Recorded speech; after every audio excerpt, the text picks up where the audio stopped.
Alhamdulillah wa salatu wa salam ala rasulillahi wa ala alihi wa sahbihi wa man wala.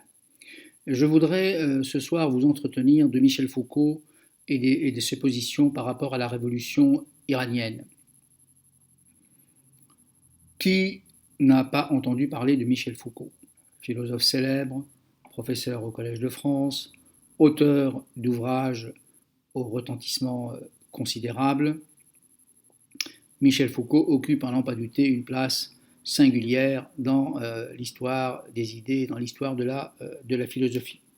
Alors, son œuvre est protéiforme, c'est-à-dire qu'elle aborde des sujets extrêmement variés, la folie, la politique, la sexualité, et elle couvre une période de temps, une période qui s'étend plutôt de l'Antiquité jusqu'au XIXe siècle.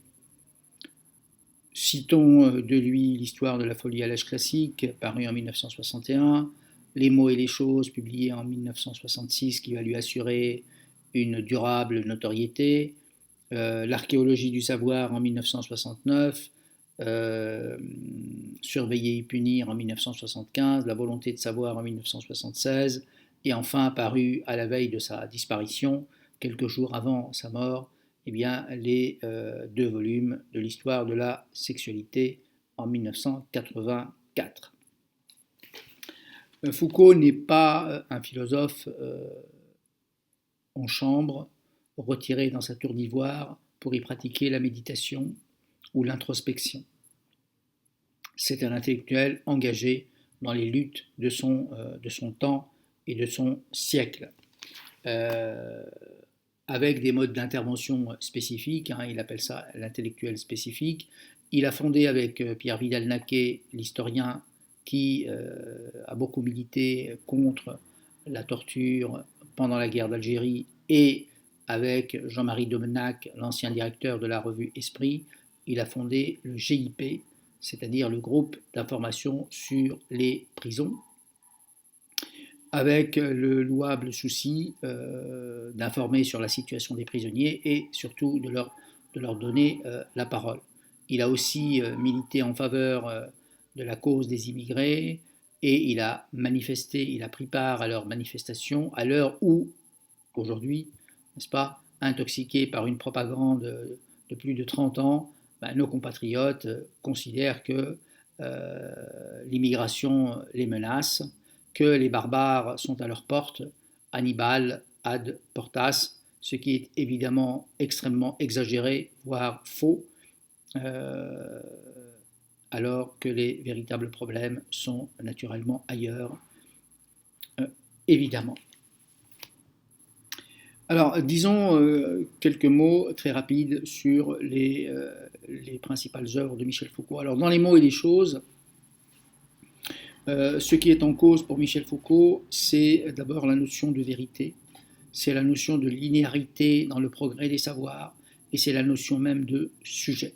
On a tous lu les dernières pages des mots et des choses, où il écrit que la figure de l'homme est en train de se clore, et il ajoute « L'homme est une invention dont l'archéologie de notre pensée montre aisément la date récente et peut-être la fin prochaine. » Et ceci parce qu'on pense à l'intérieur d'une pensée anonyme et déterminante, le fameux système, qui est celle d'une époque, la fameuse épistémée, et d'un code, c'est-à-dire d'un langage.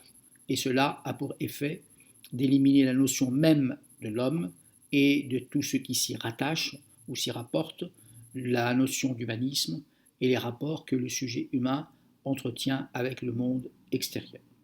Dans l'archéologie du savoir, Michel Foucault enquête sur les conditions du surgissement des discours, et dans Surveiller et punir, il enquête sur la naissance de la prison, sur le pouvoir disciplinaire, sur la manière dont les dispositifs bureaucratiques de l'administration se sont substitués à la mise en scène classique du châtiment et de la punition.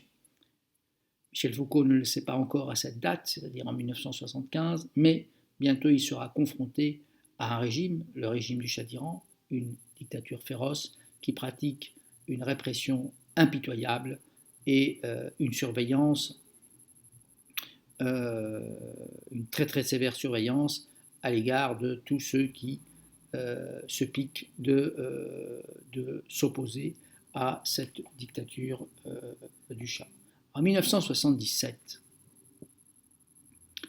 le directeur du quotidien italien, le Corriere della Sera, c'est un très vieux quotidien italien puisqu'il a été fondé au XIXe siècle, proposait à Michel Foucault d'intervenir dans les colonnes de son journal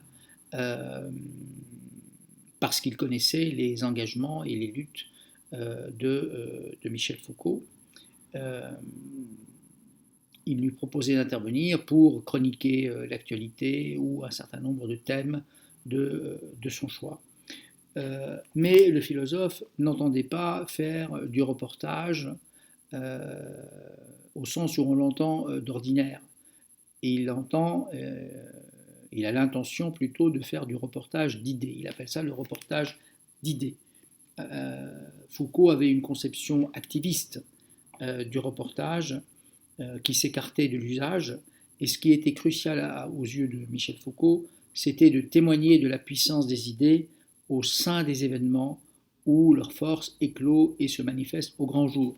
Alors voilà ce qu'il écrit lui-même, je le cite, « Il y a plus d'idées sur la Terre que les intellectuels souvent ne l'imaginent, et ces idées sont plus actives, plus fortes, plus résistantes et plus passionnées que ce que peuvent en penser les politiques », écrit-il dans l'article intitulé « Les reportages d'idées », d'ailleurs où le mot reportage est en italique, publié le 12 novembre 1978. Les articles publiés par Michel Foucault, par le Corriere della Sera en 1978 et en 1979, n'ont pas en France bonne presse, c'est le moins qu'on puisse dire. Mais j'aborderai cette question quand je parlerai, n'est-ce pas, des critiques auxquelles a été confronté Michel Foucault de la part de ses contradicteurs au sujet des idées qu'il a soutenues à propos de la révolution iranienne. Pourtant, de mon point de vue, et eu égard à la situation particulière dans laquelle je me trouve, eh bien, je persiste à penser que Michel Foucault a perçu dans le mouvement révolutionnaire iranien une dimension capitale qu'aucun commentateur n'a vue, soit par préjugé, soit par ignorance, soit par incompréhension. Donc cette dimension, une dimension religieuse, des commentateurs ne l'ont pas vue et donc ne l'ont pas commenté, ne l'ont pas analysé et ils n'y ont même rien compris.